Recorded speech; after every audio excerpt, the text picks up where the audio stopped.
plugged into. Is it plugged into the unit? Yes, the battery is. Okay. 2, 1, 2, 3, 4, 5, 6. How's this podium sound, Sherman? You sounding okay over there? I check 1, 2, 1, 2, 3, 4, 5, 6. Hey, good afternoon. Good afternoon. All right, good. Yeah, okay. I'm just some thumbs up. You want me to try this one again? Yeah. Try this one again. Did you hear this one?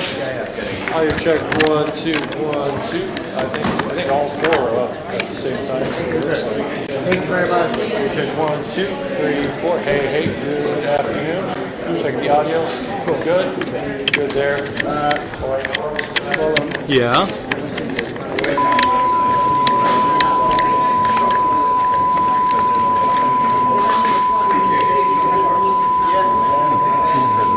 Yeah, do whatever you want. Let me see the screen. If I can. So these are levels. They're very small. Oh, this is something there. Oh, there's a cam mic. That's it. Yeah, there's a cam mic. There's a which you internal can mic. switch off cam Yeah, mic. so let me just give it a sec. So input 1 is line, input 2 is what you want input 2. Line as well.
Audio check, one more check for the streams. Audio check, 1, 2, 3, 4. Good afternoon. Hello, everybody. 1, 2, 1, 2. Check, check. Hello, Master Control. Can you hear me on the distant end? 1, 2, 1, 2. Audio check, 1, 2, 3, 4. Hey, 1, 2. 1, 2, 1, 2. Audio check, 1, 2, 3, 4, 5, 6. Good afternoon. I'm going to switch podiums here. Audio check, 1, 2. 1, 2, 3, 4, 5, 6. Hey, good afternoon, everybody. 1, 2, 1, 2. It's a beautiful day here in the UK. 1, 2, 1, 2, 3, 4. Check, check. Good afternoon. 1, 2. We've got Woods on the main shot. 1, 2, 1, 2, 3, 4. Sherman on the mix. Wiki wow. 1, 2, 1, 2. Audio check. 1, 2, 3, 4, 5, 6. We've got Fletcher on live stream and Howard is directing. 1, 2. Audio check. 1, 2, 3, 4. Audio check. 1, 2, 1, 2. Can I get some thumbs up in the back? 1, 2, 3, 4, 5, 6. Audio check. 1, 2, 3, 4, 5, 6. 1, 2, 3, 4, 5, 6. Audio check. 1, 2, 1, 2. Hey. Audio check. Audio check. 1, 2, 1, 2, 3, 4, 5, 6. 1, 2, 1, 2. Gonna keep talking until someone tells me to stop. Audio check. 1, 2, 3, 4. Hey. 1, 2, 1, 2, 3, 4. All right.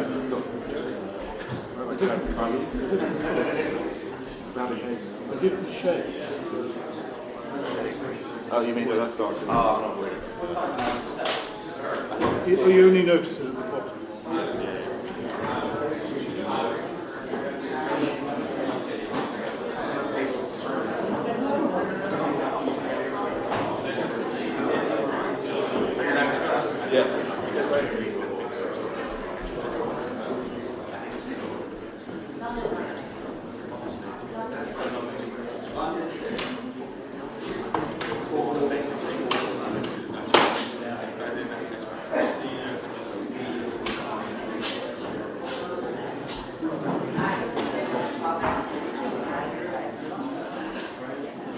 I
have someone else getting the audio.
Thank you, Mr. Mercer.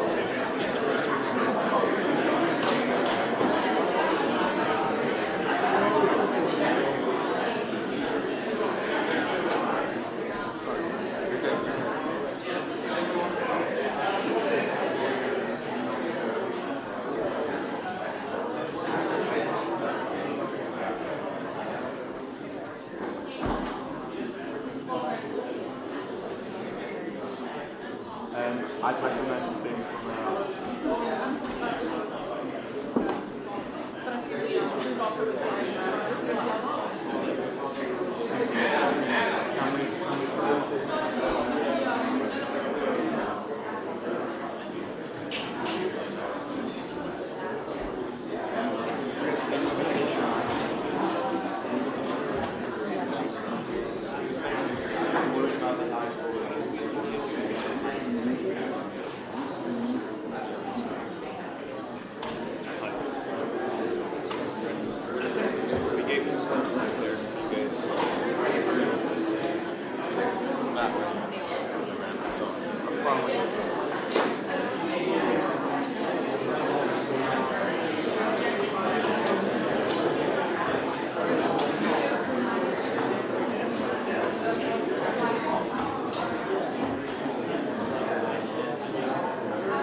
One, two, 1 2. 1 2 1 2.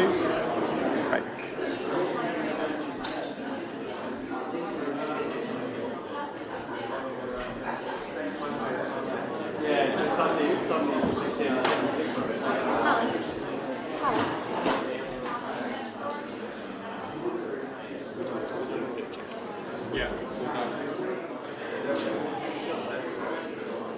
as in this cuts over there.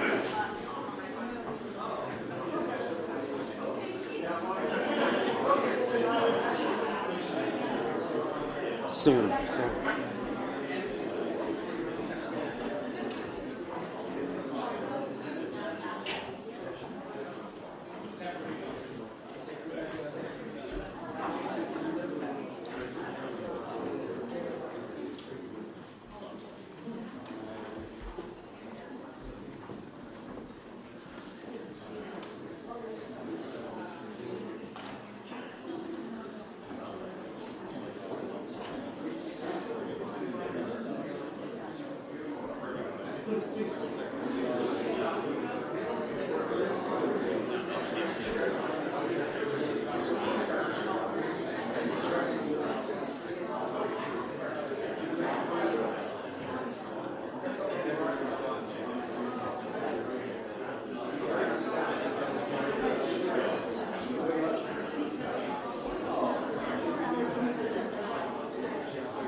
Hello, audio check 1 2. Audio check for press 1 2. 1 2 3 4. Good afternoon. Audio check for press 1 2. 1 2 3 4. Audio check 1 2 1 2 3 4. I'm getting thumbs up. 1 2 3 4 5 6. 1 2 1 2. Check check 1 2. Audio check for press. Left podium good. 1 2. Audio check 1 2 3 4. Still good. Good. Everybody good. Thumbs up. 1 2. All right.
Mr. President, it's a pleasure to welcome you to Chequers.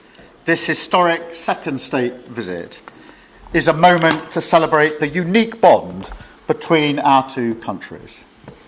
But today we've gone far beyond that. We've renewed the special relationship for a new era. The United Kingdom and the United States stand together today as first partners on defence, first partners in trade with the groundbreaking deal we struck in May, and now with the new agreement that we've just signed this afternoon. We're confirming our status as the first partners in science and technology, ready to define this century together, just as we did the last. This tech partnership has the power to change lives. It's our chance to ensure that technologies like AI, quantum, and others amplify human potential. solve problems, cure diseases, make us richer and freer, strengthen the cause of democracy, not tyranny. This is the territory on which the future will be won. So this partnership today is a signal of our determination to win this race together and to ensure it brings real benefits in jobs, in growth, in lower bills, to put more hard-earned cash in people's pockets at the end of each month. That's what we're determined to deliver. And we're bringing businesses with us. We've just come from a fantastic meeting with business leaders where we set out this vision. They have responded with new deals and investment, breaking every record that we have. £250 billion flowing both ways across the Atlantic. That is a record. Expected to create 15,000 jobs here in the United Kingdom. High-skilled jobs in cutting-edge sectors where people can build careers for the long term, changing lives in communities up and down our country. And look, while we shape this bond for a new era, the fundamentals have not changed. Security remains the cornerstone of this special relationship. We have the deepest, most advanced defence relationship in the world. Our warriors train together and they fight together. Our industries build together, everything from fast jets to the new AUKUS-class submarines. So now, as we drive up defence spending, we're going to sweep away the barriers to working together on new defence technologies so we can stay ahead of our adversaries. We're united in defence and security. Yes, absolutely. But we're also united in the pursuit of peace. We are working together to end the humanitarian catastrophe in the Middle East, get the aid in, free the hostages, and ultimately bring Israel and the region back towards a comprehensive plan which can deliver peace and security for Israelis and Palestinians alike. We're also working together to end the killing in Ukraine. In recent days, Putin has shown his true face, mounting the biggest attacks since the invasion began, with yet more bloodshed, yet more innocents killed, and unprecedented violations of NATO airspace. These are not the actions of someone who wants peace. So we've discussed today how we can build our defences further, support Ukraine, and decisively increase the pressure on Putin to get him to agree a peace deal that will last. And President Trump, you have led the way here, and we will continue to stand and work together for security and for peace. Mr. President, next year we'll celebrate the 250th anniversary of the United States. We've come on a long journey together since 1776. But it's no exaggeration to say that the partnership our two nations have built has shaped the world from the beaches of Normandy to the founding of NATO, to the creation of technologies that have revolutionised our lives. Time and time again, it is British and American men and women side by side, changing the path of history and turning it towards our values, towards freedom, democracy, and the rule of law. In Britain, we take huge pride in that. And let's be clear, this relationship is not just about history, it's about the future. It's about the benefits it delivers now and for decades to come, to make our people safer and better off. We've shown today that we're delivering those benefits, improving people's lives. So we will go into that anniversary year more optimistic than ever and more confident than ever about our two great nations and what they can achieve side by side. Thank you. And it is now my pleasure to give the floor to Mr. President Thank you. Thank you very much, very much. Prime Minister Starmer, Melania and I are tremendously thankful for the wonderful hospitality that you and Lady Starmer have extended today at Chequers. Quite the place, I must say, quite the place. And we're grateful beyond words for the spectacular honor of the state visit yesterday at Windsor Castle, hosted by His Majesty King Charles III and Her Majesty Queen Camilla. These are two fantastic people. We will never forget it. As I said last night, the bond between our countries is like no other anywhere in the world. The United States and the United Kingdom have done more good on this planet than any two nations in human history. That is thanks in large part to the traditions of British liberty, which grew up on these isles, these beautiful, magnificent isles, and were carried by our ancestors to the New World. We're forever joined, and we are forever friends, and we will always be friends. This enduring connection is why I was thrilled that the United Kingdom was the very first country with which we made a historic trade deal, and a very good trade deal. He's a tough negotiator. I think it was a better deal for you than us, but these are minor details. It's a very good deal for both of us. He's a great negotiator. We will extend our unparalleled security alliance into the realm of economic security for the first time, and I look forward to finalizing it very soon. We'll have it done very quickly. We have also just signed a historic technology prosperity deal, one of a kind, to ensure our countries lead the next great technological revolution side by side. In fact, we just left the business leaders, the biggest in the world. Some are in this room right now. And that was quite a meeting we had on business and trade and technology. This trip has galvanized $350 billion in deals across many sectors, and we're committed to ensuring that the UK has a secure and reliable supply of the best AI hardware and software on Earth. And we supply that, and we'll make sure we supply it in quantity to the UK. And we also are joining forces on quantum computing and nuclear power, a natural partnership for close allies. The United States, as you probably have heard, is doing better than it has ever done in terms of business and investment. The stock market has hit a new high, as you know, and that's for many, many days out of our fairly short 8 months. And we seem to be hitting new highs, and I think we're going to do much better even as time goes by. Jobs are at a record, and most importantly, we have more than $17 trillion, $17 trillion, and this is during an 8-month period being invested in the country, which is not only a record, but if you compare $17 trillion to the last year of the Biden administration, they did $250 billion. They didn't do $1 trillion for the 4-year period. We did $17 trillion of investment coming in.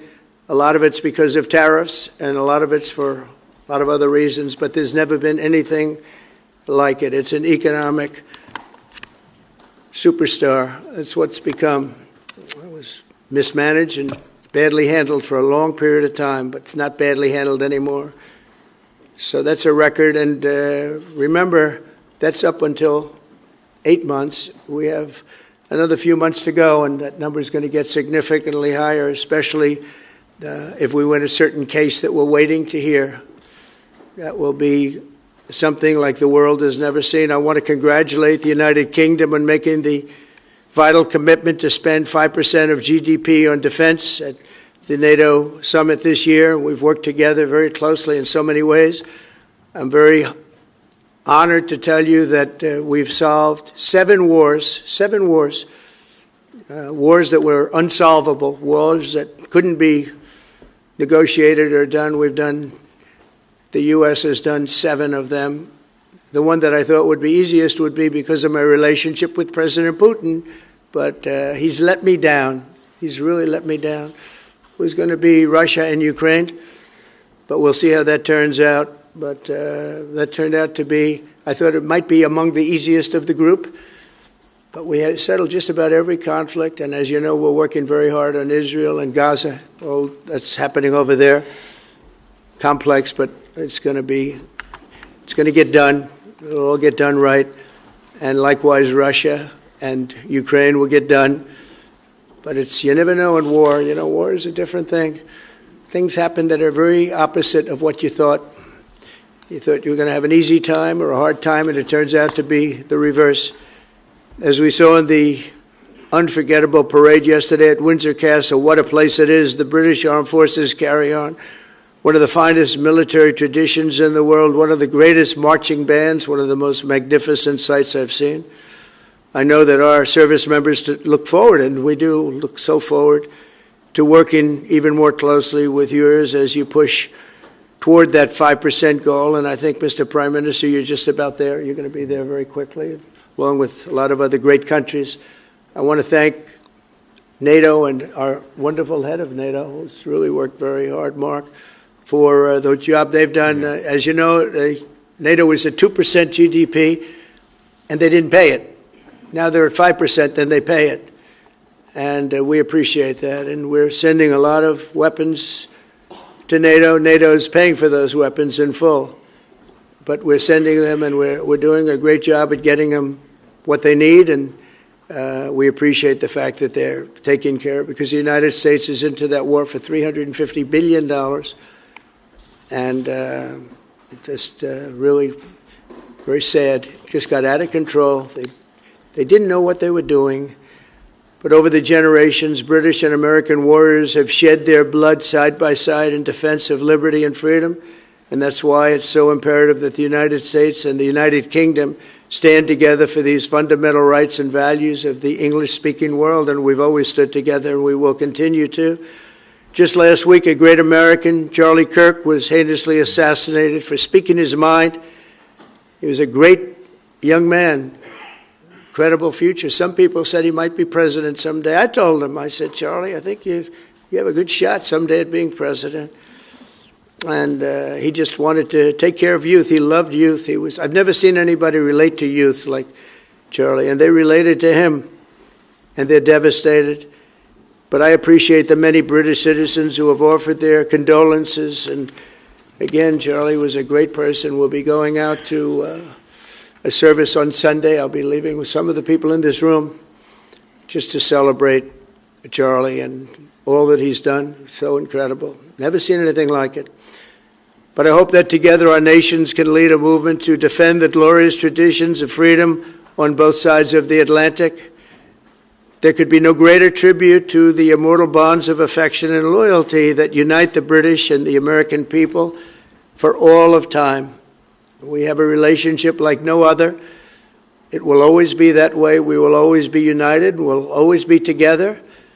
And I just want to thank you, Mr. Prime Minister, for the great job I think you're doing. Thank you very much. Thank you. Thank you.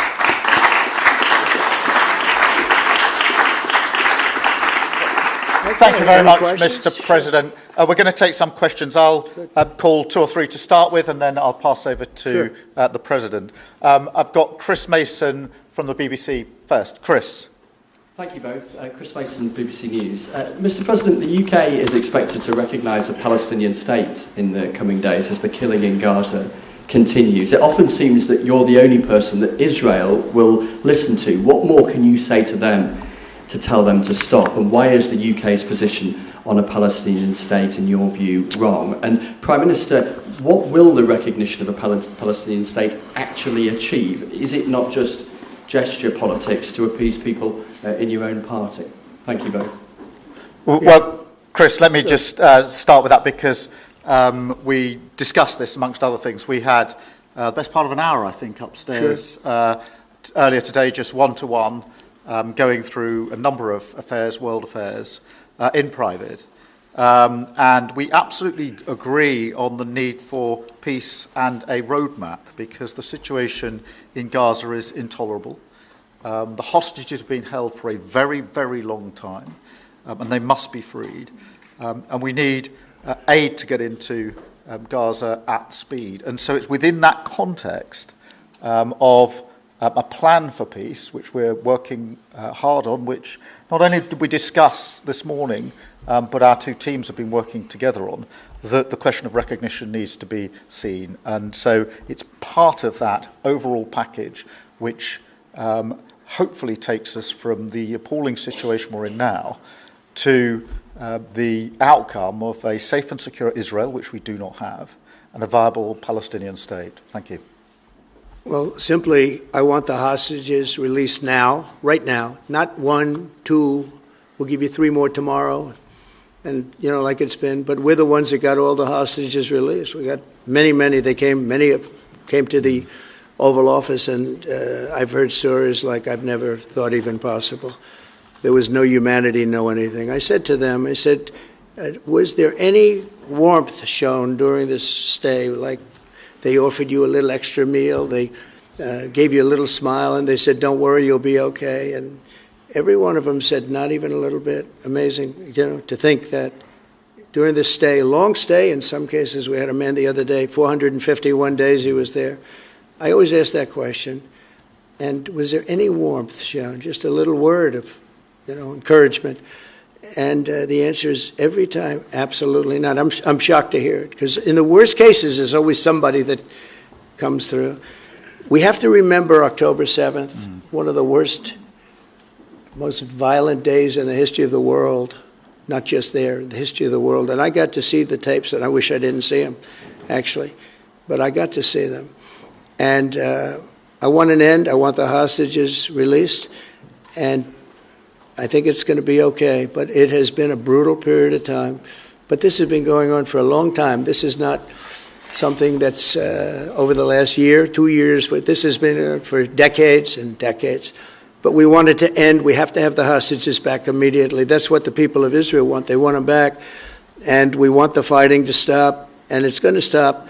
But a lot of bad things. Hamas said that they're going to put the hostages up as bait. They're going to put the hostages in front of any attack. And that's pretty brutal. We haven't heard that one in a long time. So we have to remember that. So I have a disagreement with the Prime Minister on that score. Okay? One of our few disagreements, actually. Great. Can I take Jack from The Sun? Jack. Thank you both. Jack Elson from The Sun. Mr. President, in the 9 months you've been in office, you've been incredibly successful in all but eliminating crossings on your southern border. Yeah. Meanwhile, illegal migration is at record levels in Britain. The Prime Minister is trying to tackle that.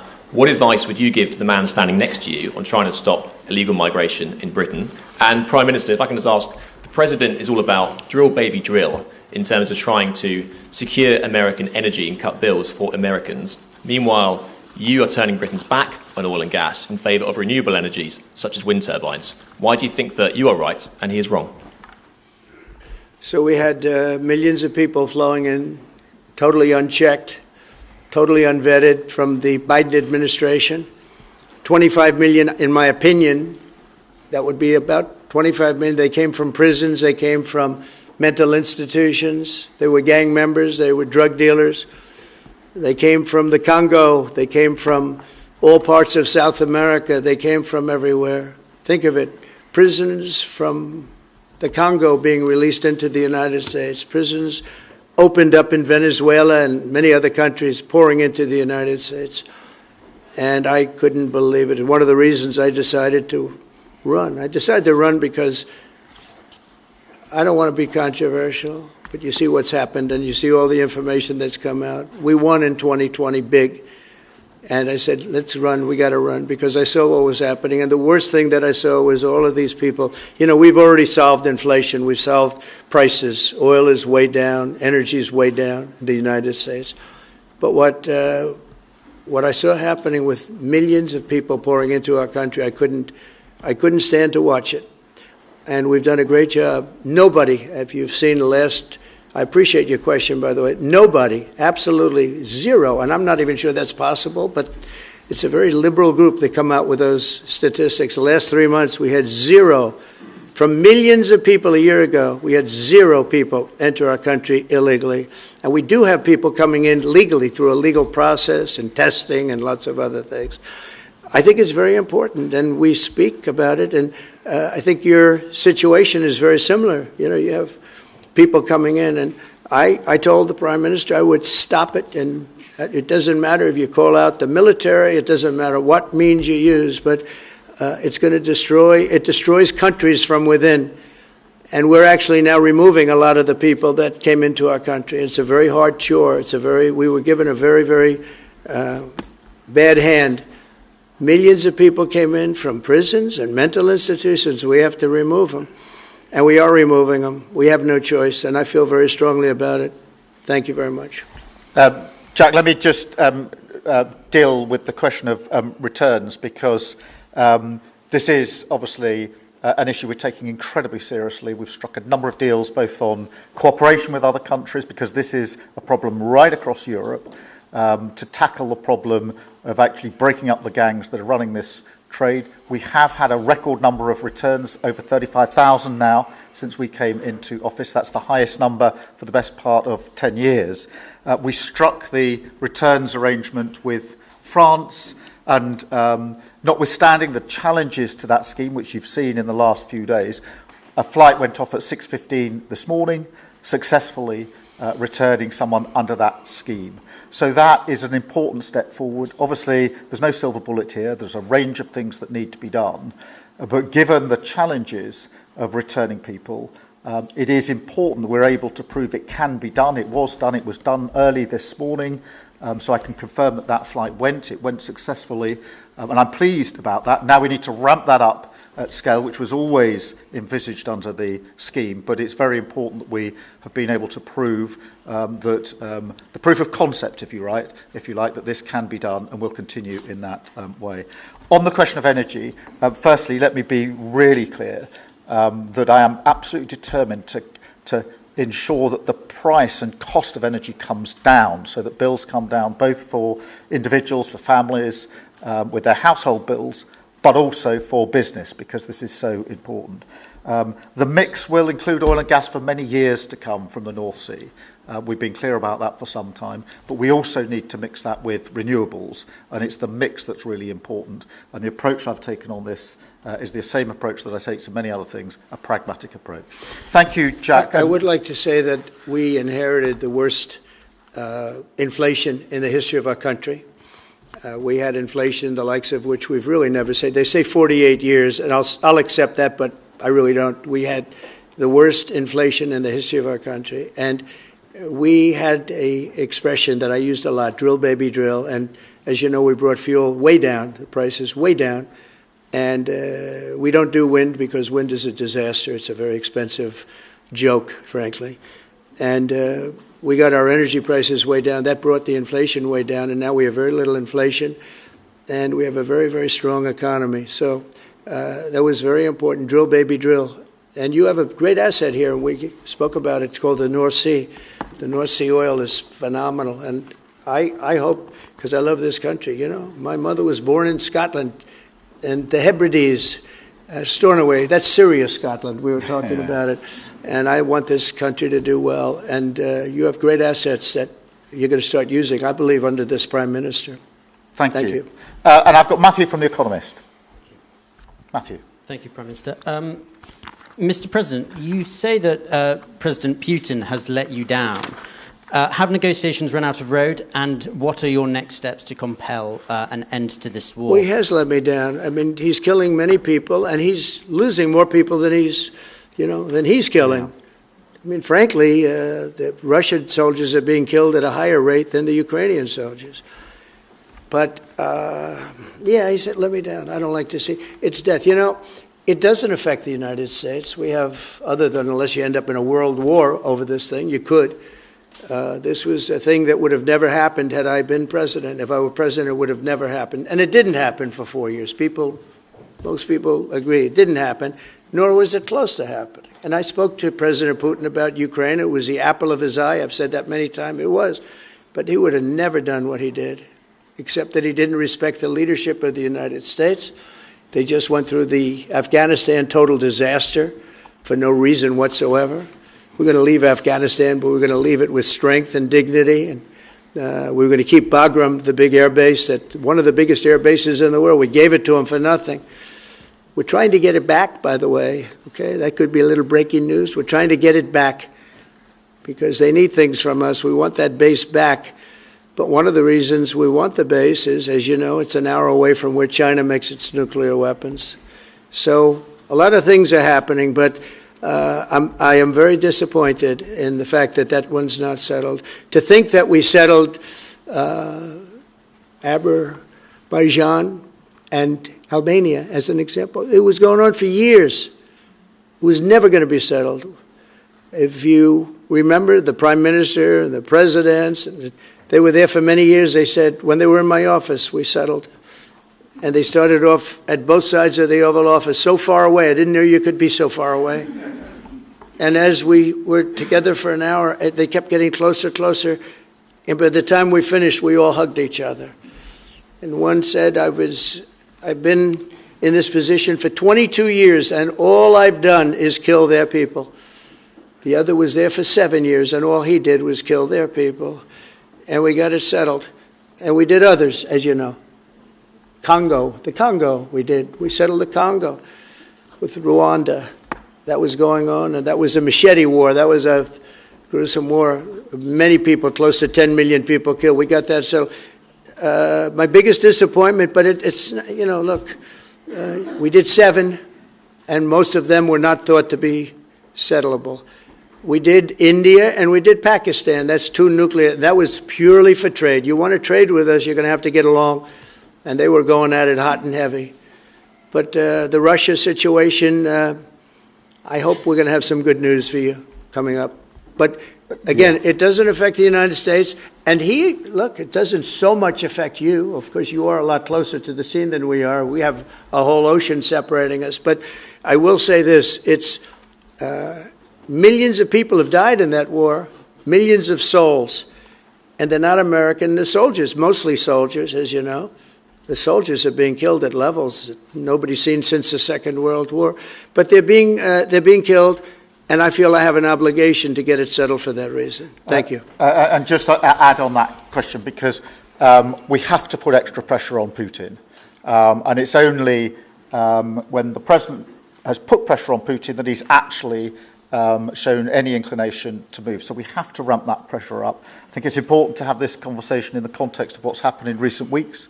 We saw damage and bombing to the British Council in Keir. These are targets that it was thought until recently were not targets that would be hit. The British Council, the European Union Embassy, the Council of Ministers, where President Zelensky's ministers work was hit. Again, these were thought to be places that wouldn't be hit.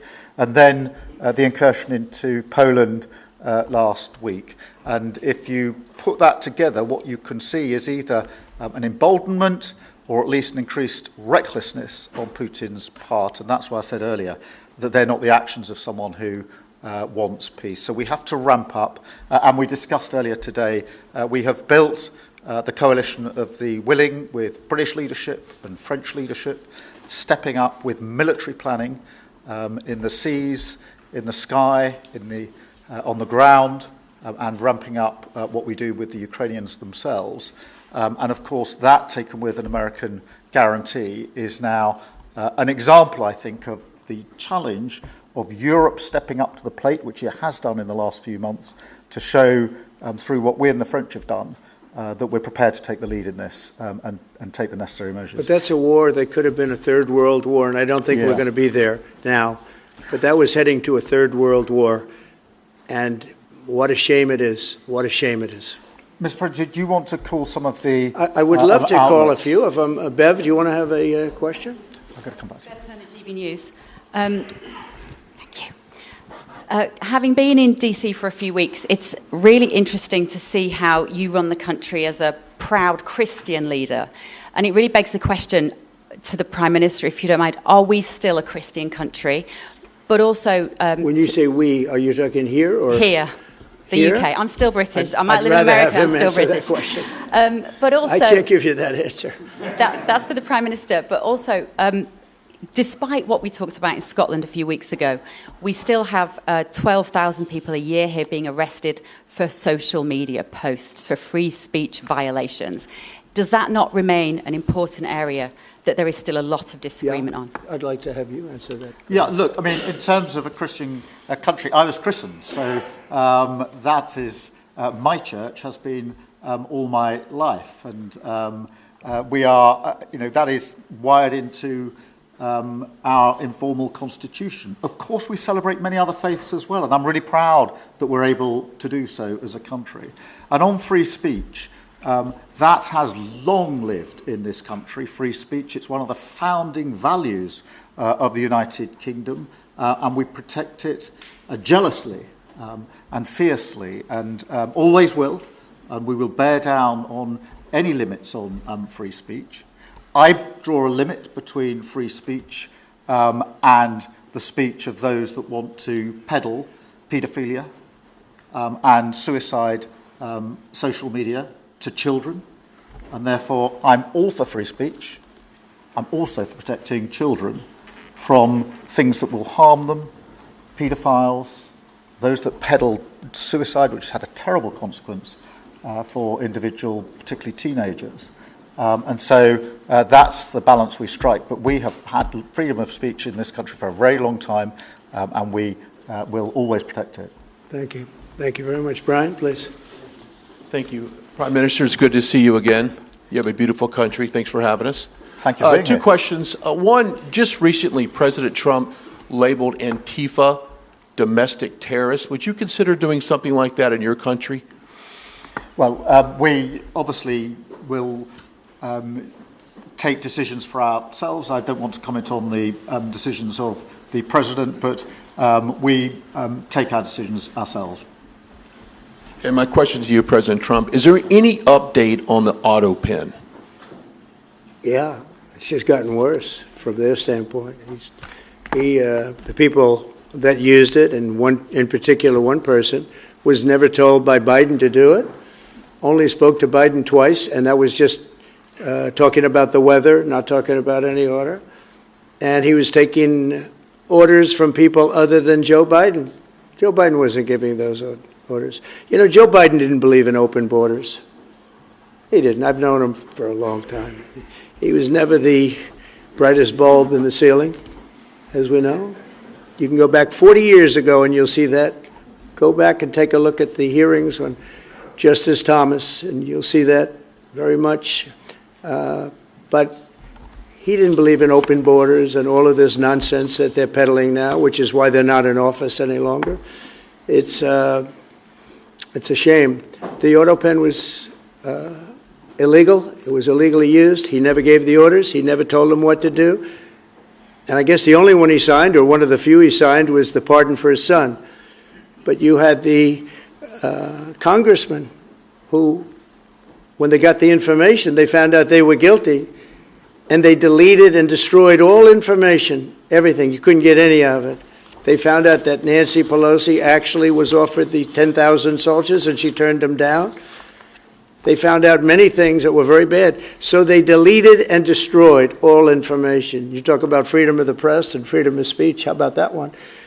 And there's not a thing. This is after a year and a half of hearings. They destroyed everything. And somebody's got to be held responsible. So Biden, what he did is they knew, I don't think he knew, but somebody knew. I don't think Biden had a clue about anything, if you want to know the truth. But they gave a pardon to those Congress people. They gave a pardon. Those people are so guilty. They gave a pardon. But Biden didn't know about it. The people, whether it's Lisa or any of those people in there that really ran it, I know them all. And they're sick people. They're smart people. They're very smart. They're probably brilliant, but they're sick in ideology. And they were running the auto pen. And it was totally illegal what he did. And I hope it's going to be so adjudged. Do you want to take one more, and then I'll Okay. go back to British? Let's see. Peter, go ahead. Thank you, President Trump. In the deal that you're working on for the Chinese to sell TikTok to an American buyer, are the Americans going to have to come up with their own algorithm, or are they going to continue to use the successful but addictive Chinese algorithm? So what we're doing, and we're speaking to President Xi on Friday to see if we can finalize something on TikTok, because there is tremendous value, and I hate to give away value, but I like TikTok. It helped get me elected. In fact, Charlie said, "Sir, you ought to get on TikTok. You'd be great." I said, "Really? Tell me about TikTok."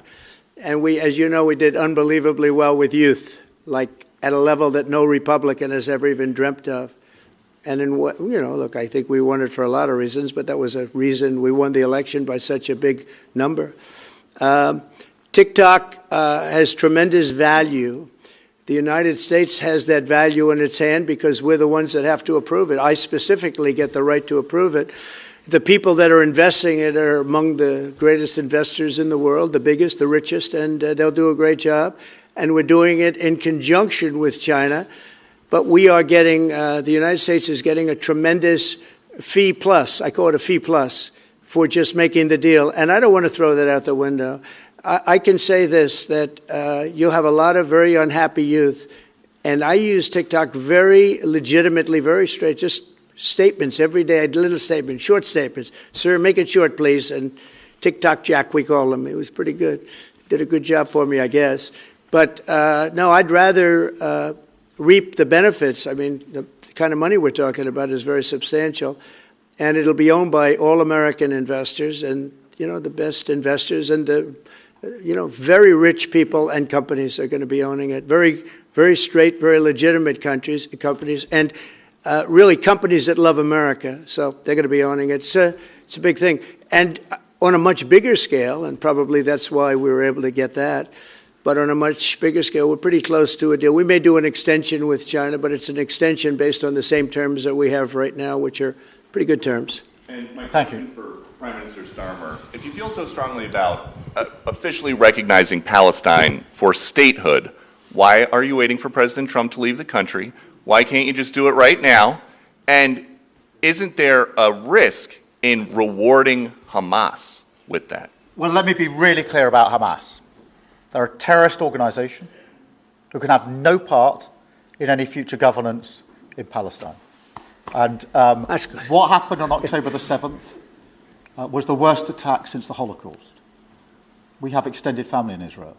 I understand firsthand the psychological impact that had across Israel. So I know exactly where I stand in relation to Hamas. Hamas, of course, don't want a two-state solution. They don't want peace.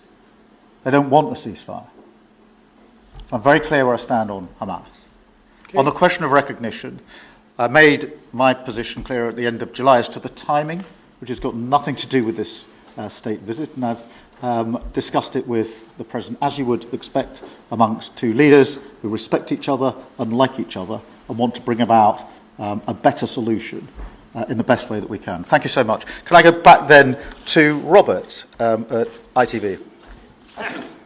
Robert Person, ITV.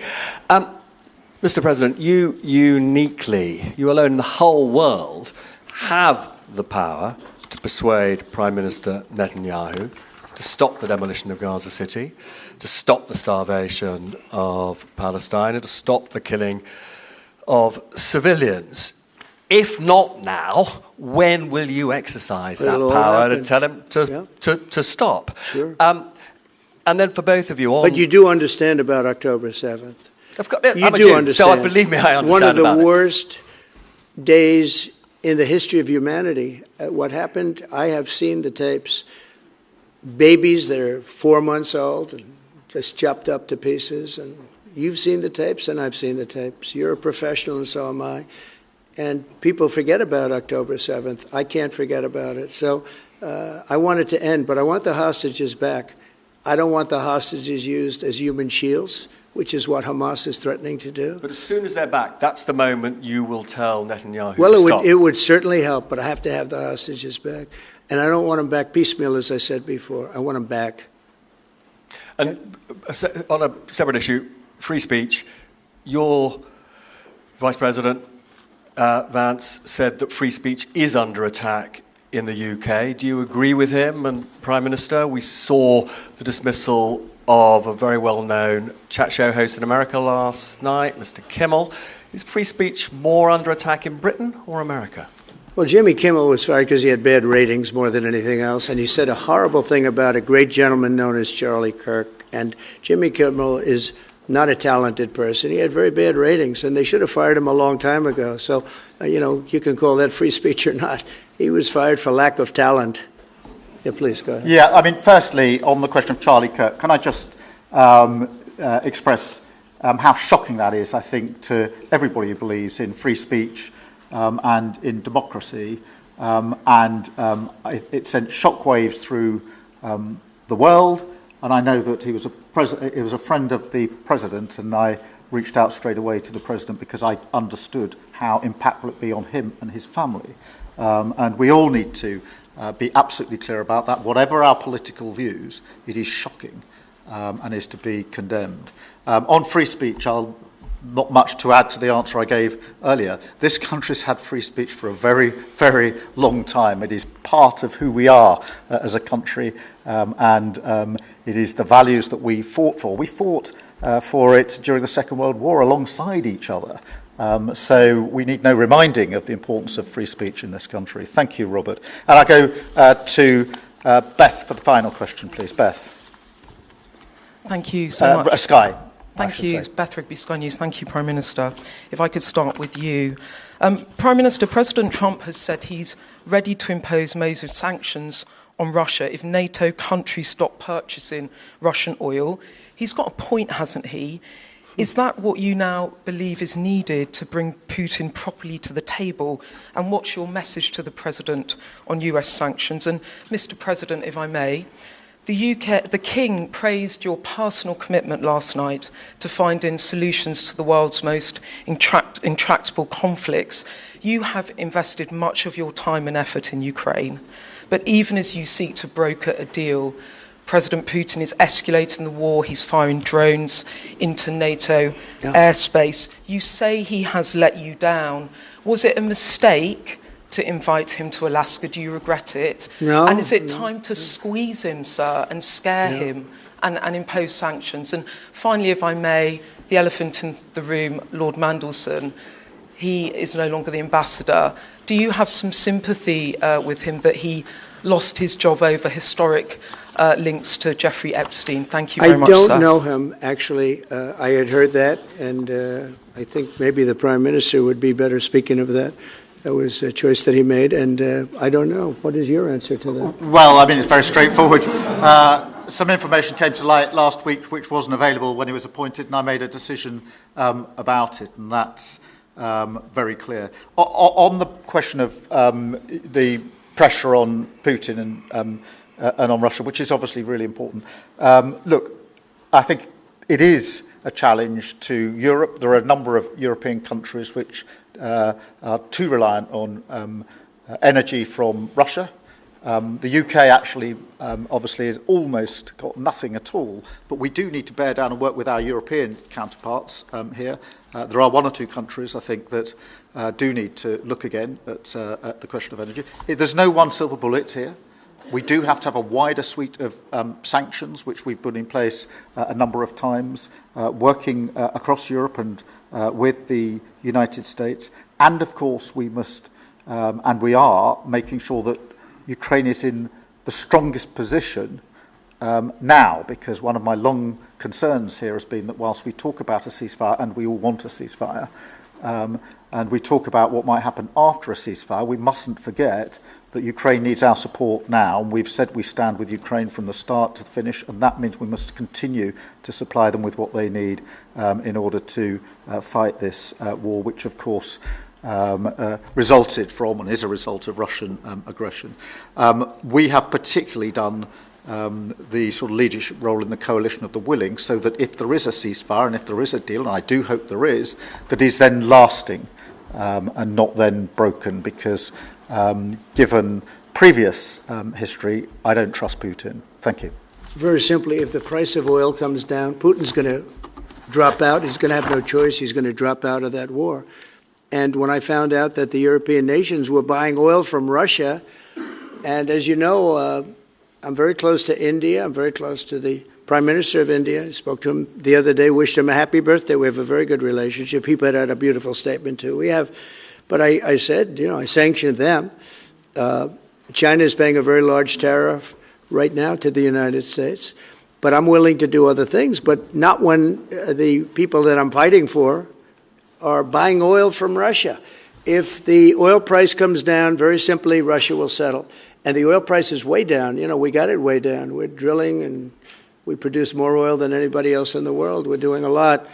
But I was disappointed to see that. And the Prime Minister was disappointed to see that. And it wasn't him. It was other countries. And you can't do that. You can't do that. You can't. That's not playing fair with the United States. And we can't have that. Thank you. Thank you very much indeed. Thank you. Thank you. Thank you.